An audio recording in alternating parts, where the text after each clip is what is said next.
6, a crash on an e-bike claims the life of a local teen. Plus, a verdict in the case of an evicted renter accused of torching his own apartment and burning down the entire building. I'm not a psychologist, but I would use the term sociopath. Then concern from residents of one local town who will no longer have a police force 24/7. I'm not happy about that. That's a window of opportunity. And later, mark your calendars for the return of March Madness, when the road to the Final Four will once again pass through the Rose City.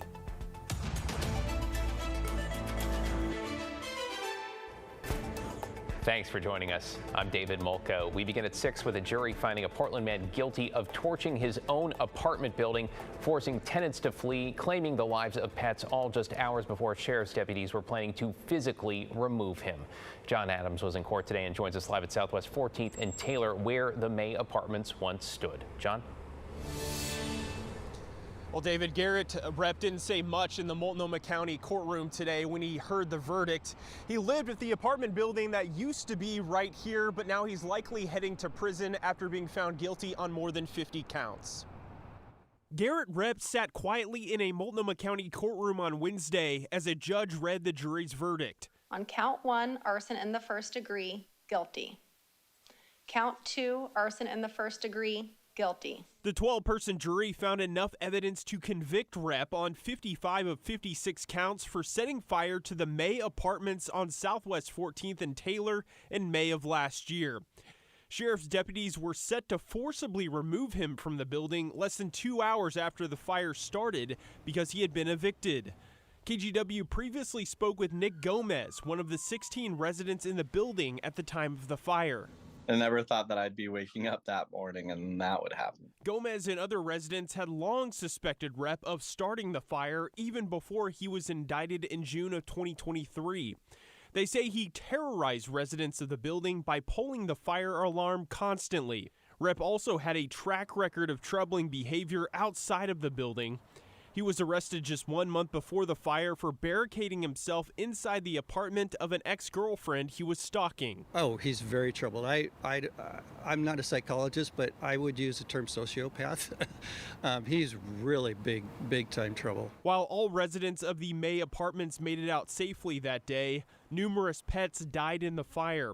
The court will now determine if Rep is considered a dangerous offender, which means he could serve up to 30 years in prison. Now, the May Apartments used to stand right behind me just off Southwest 14th Street here in Goose Hollow, but they were damaged so badly in the fire that they were eventually torn down just a few months after the fire in August of 2023. David? Yeah, looking at that video, though, it feels like yesterday. Thank you, John.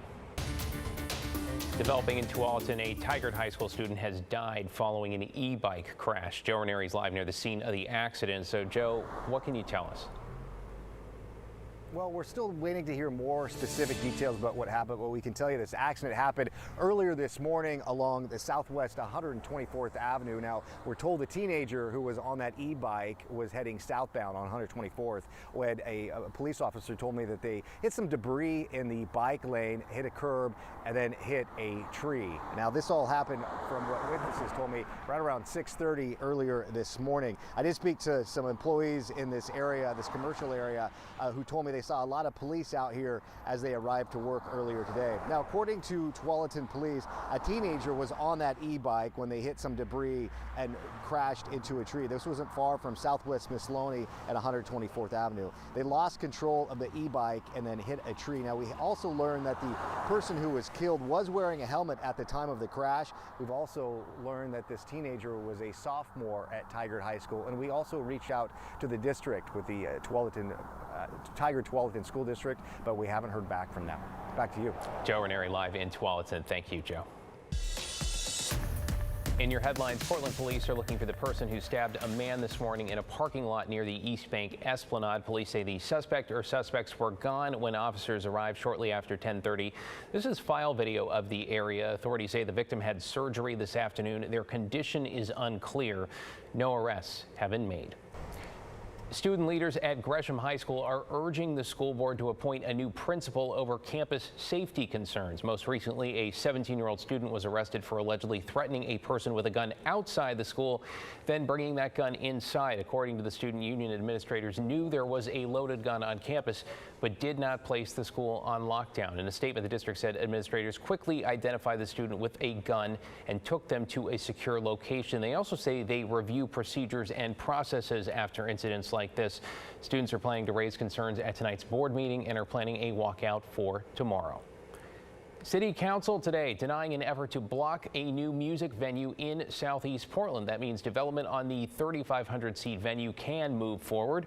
A group of local musicians asked city leaders to stop it, saying the venue's operator, Live Nation, would harm smaller independent venues. They also brought concerns over traffic and train blockages where the venue would be built near the east end of the Hawthorne Bridge.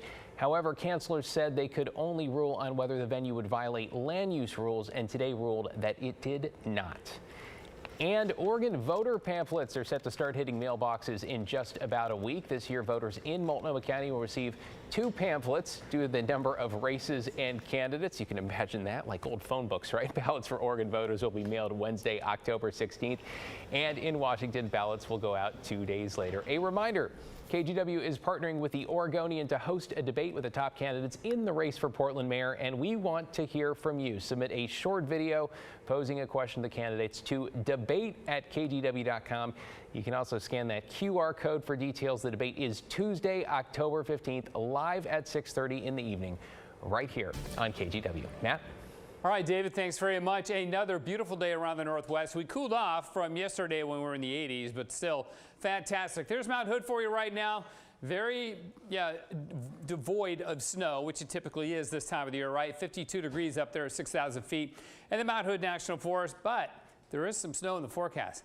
Not a lot, typical September or October tease, but hey, at least it's showing up in the modeling. Quite a bit actually up on Mount Rainier, 1.5 feet. But Mount Hood about 1 inch. Depending on the elevation, the snow will fall as low as about 6,500, maybe down to 6,000 feet. So maybe a little bit of wet snow at Timberline Lodge itself. So that would be our first snowfall of the fall. There'll be more, of course, but that's the first one. As is usually the case this time of the year, it's going to melt because we've got more warm weather on the way.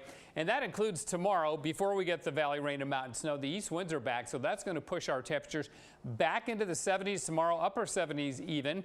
Then we get the rain on Friday, along with that first snowfall of the fall up in the Cascades. So tomorrow, another beautiful day, 46 in the morning. We'll make it up to 76 in the afternoon, and there's more warm weather to come, David. Hanging on to the sunshine. Thanks, Matt. Now at 6, big changes are underway in St. Helens when it comes to how and when police officers will patrol the streets. Devin Haskins is in the newsroom. Devin, this all has to do with staff and I imagine money. So what does it mean for people calling 911? Well, David, for those that live in St. Helens and need help, officers will be on an on-call basis during a 4-hour window when no one is working. So officers will be responding 24 hours a day, just on the streets only 20 hours a day. The department didn't say when that 4-hour time frame was, but added officers will be responding to calls as they normally would. The department started cutting back patrol hours starting October 1st. Officers will patrol the streets 20 hours a day. The other 4 hours will be covered by an officer on an on-call basis. This means officers will be responding from their home when they're called out, which will also slow down response times a bit, the chief acknowledges. Calls during that 4-hour window will also be prioritized based on how serious they are. The St. Helens police chief saying this gap in coverage is because the department is having a hard time hiring and filling positions. St. Helens used to have 200 to 300 applicants for 1 or 2 jobs. We sometimes see, when all the dust settles, less than 20.